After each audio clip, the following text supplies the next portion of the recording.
ನಮಸ್ಕಾರ ಸ್ನೇಹಿತರೆ, welcome to ಅಡುಗೆ ಮನೆ. ಇವತ್ತು ರವೆ ಪಾಯಸ ಮಾಡೋದು ಹೇಗೆ ಅಂತ ನೋಡೋಣ. ರವೆ ಪಾಯಸಕ್ಕೆ ಬೇಕಾಗಿರುವಂತಹ ಇಂಗ್ರೀಡಿಯೆಂಟ್ಸ್ನ ರೆಡಿ ಮಾಡಿ ಇಟ್ಕೊಂಡಿದ್ದೀನಿ. 1 ಕಪ್ನಷ್ಟು ಮೀಡಿಯಮ್ ರವೆ, ಹಾಗೆ ಬೆಲ್ಲ, ಗೋಡಂಬಿ, ದ್ರಾಕ್ಷಿ ಮತ್ತು ಬಾದಾಮಿ 2 ಇಟ್ಕೊಂಡಿದ್ದೀನಿ, ಏಲಕ್ಕಿ 2 ಇಟ್ಕೊಂಡಿದ್ದೀನಿ, ಅರ್ಧ ತೆಂಗಿನಕಾಯಿ ಇಟ್ಕೊಂಡಿದ್ದೀನಿ, ಅದರಲ್ಲಿ ಅರ್ಧ ಯೂಸ್ ಮಾಡ್ಕೊತೀನಿ. ಈಗ ಒಂದು ಪ್ಯಾನ್ ಇಟ್ಕೊಂಡು ರವೆನ ಹಾಕ್ಕೋತಾ ಇದ್ದೀನಿ. ಹಾಕ್ಕೊಂಡು ಚೆನ್ನಾಗಿ ಹುರ್ಕೊಳ್ಳೋಣ ರವೆನ. ಸ್ಟವ್ನ ಸಿಮ್ಮಲ್ಲಿ ಇಟ್ಕೊಂಡು ರವೆನ ಹುರ್ಕೋಬೇಕು.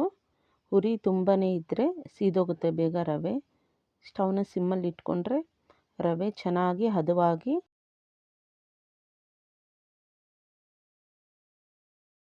ಹುರ್ಕೊಬೋದು.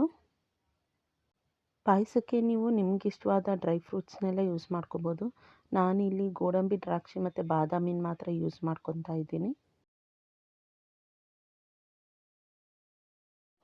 ಅರ್ಧದಲ್ಲಿ ಅರ್ಧ ತೆಂಗಿನಕಾಯಿನ ನಾನು ಯೂಸ್ ಮಾಡ್ಕೊಳ್ತಾ ಇದ್ದೀನಿ.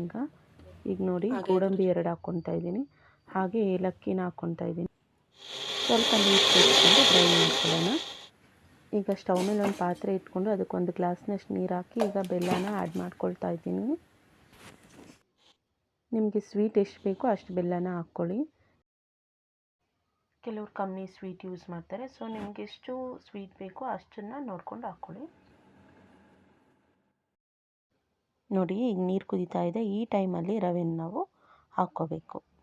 ರವೆನ ನಿಧಾನವಾಗಿ ಹಾಕ್ಕೊಂಡು ಚೆನ್ನಾಗಿ ಮಿಕ್ಸ್ ಮಾಡ್ಕೋಬೇಕೀಗ, ಇಲ್ಲಾಂದರೆ ರವೆ ಗಂಟು ಹಾಕ್ಬಿಡುತ್ತೆ. ರವೆ ಹಾಕಿದ ನಂತರ ಈ ರೀತಿ ಒಂದು 2 ನಿಮಿಷ ಆದರೂ ಕೈ ಆಡಿಸ್ತಾ ಇರಬೇಕು. ನಾನಿವತ್ತು ತುಳಸಿ ಹಬ್ಬದ ನೈವೇದ್ಯಕ್ಕೋಸ್ಕರ ಪಾಯಸನ ಮಾಡಿದ್ದೆ.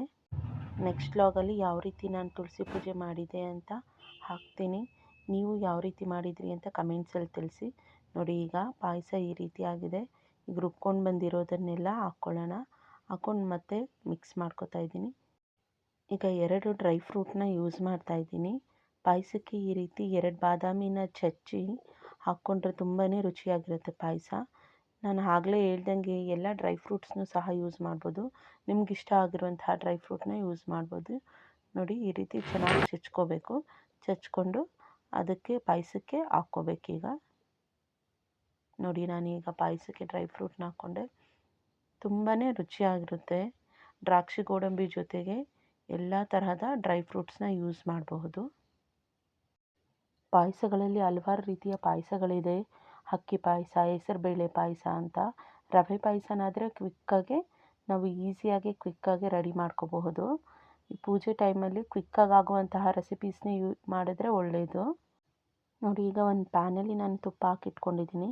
ಅದಕ್ಕೆ ಗೋಡಂಬಿನ ಸೇರಿಸ್ಕೊತಾ ಇದ್ದೀನಿ. ಗೋಡಂಬಿನ ಚೆನ್ನಾಗಿ ಫ್ರೈ ಮಾಡಿದ ನಂತರ ದ್ರಾಕ್ಷಿನೂ ಸಹ ಸೇರಿಸ್ಕೊತಾ ಇದ್ದೀನಿ. ಅದನ್ನು ಸಹ ಚೆನ್ನಾಗಿ ಫ್ರೈ ಮಾಡಿಕೊಂಡು ಪಾಯಸಕ್ಕೆ ಹಾಕ್ಕೊಳ್ಳೋಣ. ಪಾಯಸ ತುಂಬಾ ರುಚಿಯಾಗಿತ್ತು. ನೀವು ಸಹ ಟ್ರೈ ಮಾಡಿ ಕಮೆಂಟಲ್ಲಿ ತಿಳಿಸಿ ಹೇಗಿತ್ತು ಅಂತ. Like, share and subscribe. Thank you for watching.